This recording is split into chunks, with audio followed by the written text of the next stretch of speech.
Graph തിയറിയിലേക്ക് സ്വാഗതം. നമ്മളിന്ന് പഠിക്കാൻ പോകുന്നത് 2024 സ്കീമിലെ ഗ്രാഫ് തിയറിയാണ്. അതിൽ നമ്മൾ മൊഡ്യൂൾ 1 ആണ് ഇന്ന് നോക്കുന്നത്. മൊഡ്യൂൾ 1ൽ നമുക്ക് പഠിക്കാനുള്ള ടോപ്പിക്സാണ് ഇത്രയും. നമുക്ക് ആദ്യം തന്നെ എന്താണ് ഒരു ഗ്രാഫ് എന്ന് നോക്കാം. ഒരു ഗ്രാഫ് എന്ന് പറഞ്ഞാൽ അത് നമ്മൾ റെപ്രസെൻ്റ് ചെയ്യുന്നത് G=V, എന്നാണ്. ഈ V എന്ന് പറഞ്ഞാൽ സെറ്റ് ഓഫ് വെർട്ടീസസുകളും E എന്ന് പറഞ്ഞാൽ സെറ്റ് ഓഫ് എഡ്ജസുമാണ്. ഈ എഡ്ജ് എന്ന് പറയുന്നത് എന്തായിരിക്കും? ഒരു അൺഓർഡർ പെയർ ഓഫ് വെർട്ടിസസുകളായിരിക്കും. അതായത് ഒരു എഡ്ജ് ഉണ്ടാവണമെങ്കിൽ എത്ര വെർട്ടിസസ് വേണം? 2 വെർട്ടിസസുകൾ വേണം. ഈ അൺഓർഡർ പെയർ കൊണ്ട് ഇവിടെ ഉദ്ദേശിച്ചത് V1, V2 എന്ന് പറഞ്ഞാലും V2, V1 എന്ന് പറഞ്ഞാലും എന്താണ്? സെയിം ആണ്. ഇനി വെർട്ടസസ് എന്ന് പറഞ്ഞാൽ വെർട്ടസിനെ തന്നെ node, junction, point, zero cell, zero simplex എന്നൊക്കെ പറയാം. ഇനി അതുപോലെ തന്നെ എഡ്ജസിന് നമുക്ക് branch, line, element, 1 cell, arc, 1 simplex എന്നൊക്കെ പറയാം. അതുപോലെ തന്നെ ഗ്രാഫിന് നമുക്ക് എന്തൊക്കെ പറയാം? ലീനിയർ കോംപ്ലക്സ് എന്ന് പറയാം, 1 ഡയമെൻഷണൽ കോംപ്ലക്സ് പറയാം, 1 കോംപ്ലക്സ് എന്ന് പറയാം. ഇതൊക്കെ നമ്മൾ നോക്കി വെക്കണം. കാരണം KTU ആയതുകൊണ്ട് നമുക്ക് എക്സാം പേപ്പറിൽ ചിലപ്പം നെയിം മാറ്റി ചോദിക്കാൻ ചാൻസ് കൂടുതലാണ്. ഇനി ഇവിടെ ഈ ഫിഗർ നോക്കുകയാണെങ്കിൽ ഇത് അരുണും ഇതിപ്പോൾ ഒരു നീരജും ഇത് ലക്ഷ്മിയാണെന്ന് വിചാരിച്ചോ. ഇവർ തമ്മിലുള്ള ഇവരെല്ലാത്തിനെയും നമ്മൾ റെപ്രസെൻ്റ് ചെയ്യുന്നതാണ് വെർട്ടിസസ് എന്ന് പറഞ്ഞാൽ. ഇവർ തമ്മിലുള്ള കണക്ഷൻ റെപ്രസെൻ്റ് ചെയ്യുന്നതാണ് എന്ത്? എഡ്ജസ് എന്ന് പറഞ്ഞാൽ. ഇത് ടോട്ടലായിട്ട് എന്താണ്? ഒരു ഗ്രാഫാണ്. ഓക്കെ.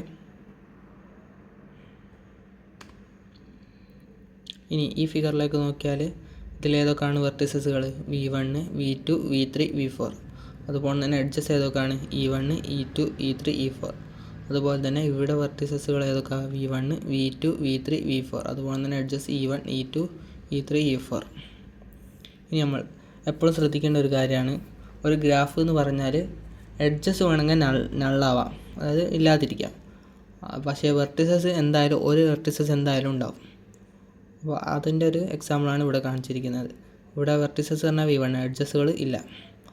ഈ ഫിഗറിൽ V1 ഉം V2 ആണ് നമ്മളെ വെർട്ടിസസുകൾ. അതുപോലെ തന്നെ എഡ്ജസ് പറഞ്ഞാൽ E1 ആണ്. എപ്പോഴും ഒരു എഡ്ജ് ഉണ്ടാവണമെങ്കിൽ 2 വെർട്ടിസസ് വേണം. ഈ ഫിഗർ നോക്കുകയാണെങ്കിൽ ഈ ഫിഗറിൽ ഏതൊക്കെയാണ് വെർട്ടിസസുകൾ? V1, V2, V3, V4, V5. അതുപോലെ തന്നെ എഡ്ജസുകൾ ഏതൊക്കെയാണ്? E1, E2, E3, E4, E5, E6, E7. ഇനി E1 എന്ന് പറഞ്ഞത് ഏതൊക്കെ കണക്ഷൻ ഉണ്ട്? E1 എന്ന് പറഞ്ഞാൽ V2 എന്ന് തുടങ്ങി V2 തന്നെ. ഇതിനാണ് നമ്മൾ സെൽഫ് ലൂപ്പ് എന്ന് പറയുന്നത്. അതുപോലെ തന്നെ E2 എന്ന് പറഞ്ഞാൽ എന്താണ്? E2 എന്ന് പറഞ്ഞാൽ V2ഉം V4ഉം തമ്മിലുള്ള കണക്ഷൻ. അതുപോലെ തന്നെ E3 എന്ന് പറഞ്ഞാൽ V2ഉം V1ഉം തമ്മിലുള്ള കണക്ഷൻ. ഓക്കെ. അടുത്തതായി നോക്കുന്ന അപ്ലിക്കേഷൻ ഓഫ് ഗ്രാഫ്സ് ആണ്. അപ്ലിക്കേഷൻ ഓഫ് ഗ്രാഫ്സിൽ ഒന്നാമത് നമ്മൾ പഠിക്കുന്നത് കോയിൻസ്ബർഗ് ബ്രിഡ്ജ് പ്രോബ്ലം ആണ്. ഈ കോയിൻസ്ബർഗ് ബ്രിഡ്ജ് പ്രോബ്ലം കൊണ്ട് ഉദ്ദേശിക്കുന്നത് നമുക്ക് 2 ഐലൻഡ് ഉണ്ട്. CD എന്ന് പറഞ്ഞ 2 ഐലൻഡും AB എന്ന് പറഞ്ഞ 2 ബാങ്കും ഉണ്ട്. ഇവയെല്ലാം കണക്ട് ചെയ്യുന്ന 7 ബ്രിഡ്ജസ് ഉണ്ട്. നമ്മുടെ പ്രോബ്ലം എന്താണെന്ന് വെച്ചാൽ AO BO CO DO എവിടെന്നെങ്കിലും ഒന്ന് തുടങ്ങിയാൽ എല്ലാ ബ്രിഡ്ജസും എക്സാക്ട്ലി ഒരു പ്രാവശ്യം മാത്രം ഉപയോഗിച്ചിട്ട് നമുക്ക് തുടങ്ങിയാൽ തന്നെ തിരിച്ചെത്തണം. അതാണ് നമ്മളെ പ്രോബ്ലം. ഇത് നമ്മളൊരു ഗ്രാഫ് രൂപത്തിൽ റെപ്രസെൻ്റ് ചെയ്താൽ ഇതുപോലെ ഇരിക്കും. അത് A എന്ന് പറഞ്ഞെടുത്ത് നമുക്ക് സിയിലേക്ക് പോകാൻ വേണ്ടി 2 ബ്രിഡ്ജസ് ഉണ്ട്. അതാണ് ഇവിടെ കാണിച്ചിരിക്കുന്നത്. അതുപോലെ തന്നെ A എന്ന് പറഞ്ഞെടുത്ത് നമുക്ക് എങ്ങോട്ടും പോകാം, Dയിലേക്കും പോകാം. അതാണ് കാണിച്ചത്. അങ്ങനെ എല്ലാം കൂടി ഒരു ഗ്രാഫ് രൂപത്തിൽ റെപ്രസെൻ്റ് ചെയ്തതാണ്. ഇത് നോക്കുന്നേരം നമുക്ക് മനസ്സിലാക്കാൻ പറ്റുന്നത് ഈ പ്രോബ്ലത്തിനൊരു സൊല്യൂഷൻ ഇല്ല എന്നാണ്. അടുത്ത പ്രോബ്ലം എന്ന് പറയുന്നത് യൂട്ടിലിറ്റി പ്രോബ്ലമാണ്. യൂട്ടിലിറ്റി പ്രോബ്ലം എന്ന് പറഞ്ഞാൽ നമുക്ക് 3 വീടുകളുണ്ട്.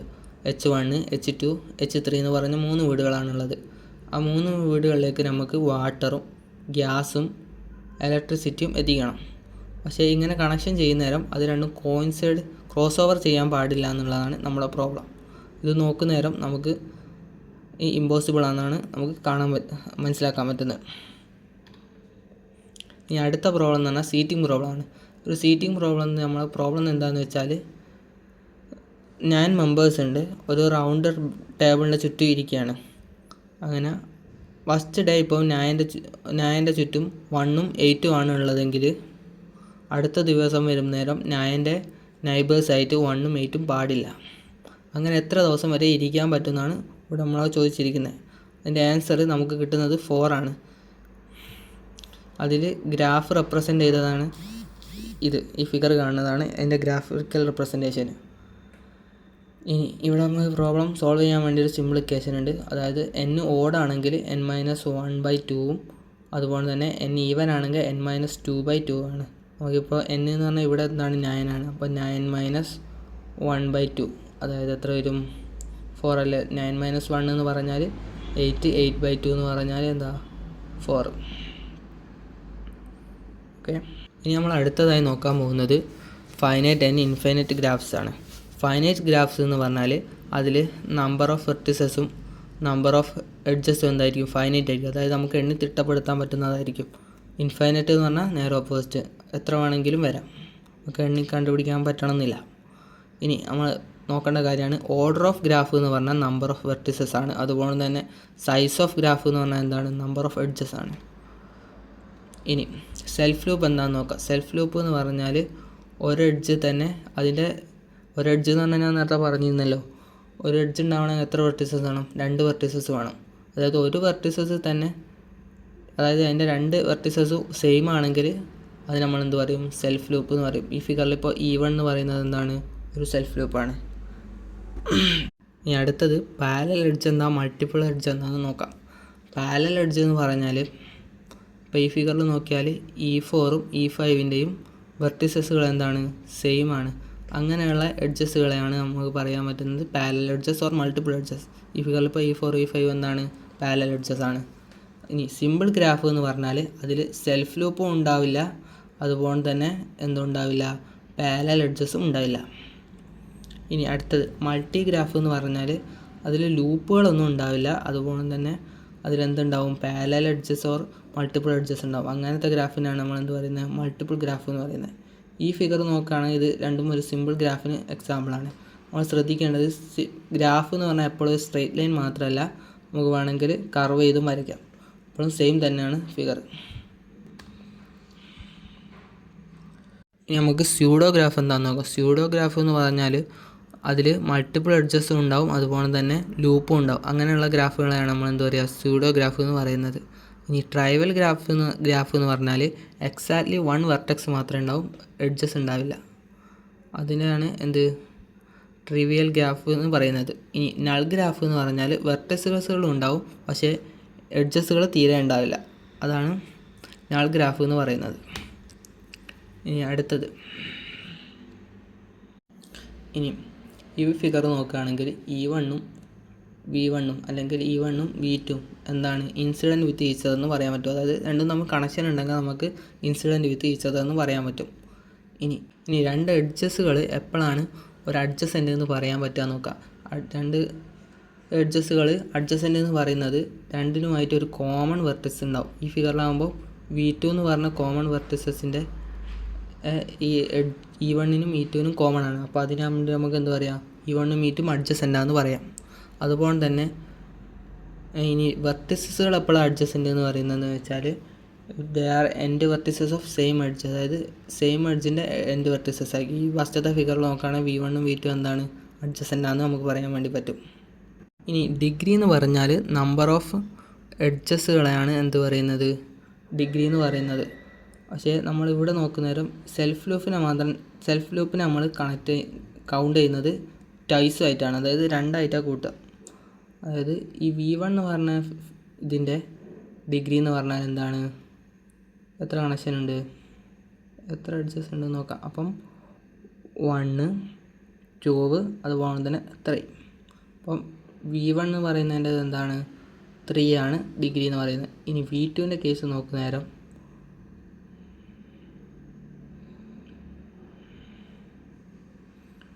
V2 എന്ന് പറയുന്ന നേരം ഫിഗർ 1 അതുപോലെ തന്നെ 2 അതുപോലെ തന്നെ വെർട്ടിസസ് എന്താണ്? ഒരു സെൽഫ് ലൂപ്പും ഉണ്ട്. സെൽഫ് ലൂപ്പ് നമ്മൾ ടൈസ് ആയിട്ട് കൂട്ടുന്നതാണ്. അതായത് 1, 2, 3 അല്ല, 1, 2, 3, 4 എന്നാണ് കൗണ്ട് ചെയ്യുക. ഓക്കെ. ഇനി അടുത്ത റെഗുലർ ഗ്രാഫ് എന്ന് പറഞ്ഞാൽ എല്ലാ വെർട്ടിസസുകളുടെയും ഡിഗ്രി സെയിം ആയിരിക്കും. അതിനാണ് റെഗുലർ ഗ്രാഫ് എന്ന് പറയുന്നത്. ഇവിടെ ഈ ഫിഗർ നോക്കുന്ന നേരം ഈ ഫസ്റ്റ് വെർട്ടിസസിൻ്റെ ഇത് എത്ര?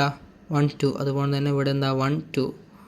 അതുപോലെ തന്നെ ഇതിൻ്റെതും 1 2. അതായത് എല്ലാ വെർട്ടിസസുകളുടെയും ഡിഗ്രി സെയിം ആണെങ്കിൽ അതിനെ പറയുന്ന പേരാണെന്ത്? റെഗുലർ ഗ്രാഫ് എന്ന് പറയുന്നത്. ഇനി അടുത്തത് ഐസൊലേറ്റഡ് ഗ്രാഫ് എന്ന് പറഞ്ഞാൽ ഒരു വെർട്ടിസസുകളുടെ ഡിഗ്രി എന്ന് പറയുന്നത് 0 ആയിരിക്കും. അതായത് എഡ്ജസുകൾ തീരെ ഉണ്ടാവില്ല. ഈ ഫിഗറിൽ നോക്കുന്ന നേരം V7ഉം V6ഉം എന്താണ്? ഐസൊലേറ്റഡ് വെർട്ടിസസുകളാണ്. ഇനി ഇതിൽ പെൻഡൻറ്റ് വെർട്ടിസസ് എന്ന് പറഞ്ഞാൽ എന്താ?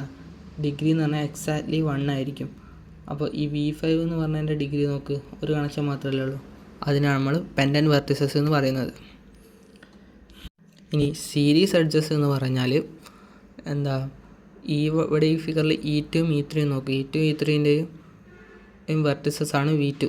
അതിൻ്റെ ഡിഗ്രി എത്രയാണ്? 2 ആണ്. അങ്ങനെയുള്ള എഡ്ജസുകൾ നമുക്ക് പറയുന്നതാണ് എന്ത്? സീരീസ് എഡ്ജസ് എന്ന് പറയുന്നത്. ഇനി മാക്സിമം ആൻഡ് മിനിമം ഡിഗ്രി എന്ന് പറഞ്ഞാൽ ഇതിൽ പറഞ്ഞാൽ മാക്സിമം ഡിഗ്രി എത്രയാണ്? ഒരു ഗ്രാഫിലെ മാക്സിമം ഡിഗ്രിയാണ് മാക്സിമം ഡിഗ്രി എന്ന് പറയുന്നത്. അതുപോലെ മിനിമം ഡിഗ്രീനെ മിനിമം ഡിഗ്രി എന്ന് പറയും. അതിൽ മാക്സിമം ഡിഗ്രീനെ റെപ്രസെൻ്റ് ചെയ്യുന്നത് ഡെൽറ്റ ജി എന്നാണ് റെപ്രസെൻ്റ് ചെയ്യുന്നത്. ഈ ഫിഗറിൽ ഇപ്പം ഡെൽറ്റ ജി എത്ര വരിക നോക്കുന്നേരം ഈ V1ൻ്റെ നോക്കുക, 1 2 3. അതാണ് മാക്സിമം ഡിഗ്രി. അതായത് V4ൻ്റെതും 1 2 3 തന്നെയാണ്. അപ്പോൾ മാക്സിമം ഡിഗ്രി ആണെങ്കിൽ ഇവിടെ 3 ആണ്. അതുപോലെ തന്നെ മിനിമം ഡിഗ്രി നമ്മൾ റെപ്രസെൻ്റ് ചെയ്യുന്നത് സ്മോൾ ലെറ്റർ ഡെൽറ്റ ജി ആണ്. ഇവിടെ സ്മോൾ ലെറ്റർ ഡെൽറ്റ ജി എത്ര? V6ൻ്റെ കേസ് നോക്കുക. V6ൻ്റെ കേസ് പറഞ്ഞാൽ എന്താ? അവിടെ ഡിഗ്രി ഇല്ല. അപ്പോൾ അതെന്താണ്? 0 ആണ് അതിൻ്റെ ഡിഗ്രി. അപ്പോൾ ഇത്രയാണ് നമ്മൾ ഫസ്റ്റ് ക്ലാസ്സിൽ കവർ ചെയ്തത്. ഇനി നമുക്ക്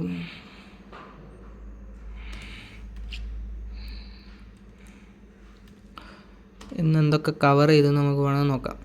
ഇവിടെ ബേസിക് ഡെഫിനിഷൻ നമ്മൾ നോക്കി, ആപ്ലിക്കേഷൻ ഓഫ് ഗ്രാഫ്സ് നോക്കി, ഫൈനൈറ്റ് ആൻഡ് ഇൻഫൈനൈറ്റ് ഗ്രാഫ്സ് നോക്കി, അതുപോലെ തന്നെ ഇൻസിഡൻറ്റ് ആൻഡ് ഡിഗ്രി നോക്കി, അതുപോലെ തന്നെ ഐസൊലേറ്റഡ് വെർട്ടിസസ് നോക്കി, അതുപോലെ തന്നെ എന്താ pendant vertices and null graphs നോക്കി.